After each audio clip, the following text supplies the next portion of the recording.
Good day. I have a job in here. It says engine is starting, engine switch off while driving at 60 kilometers per hour.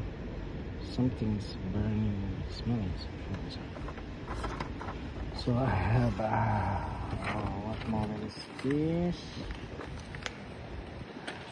This one. And this is 2020 Escalade. So I'm using my probe here. It's probe open. Yes. So I check the battery. It says 12.6 is good battery. The ground. It's good ground. So we check the fuse.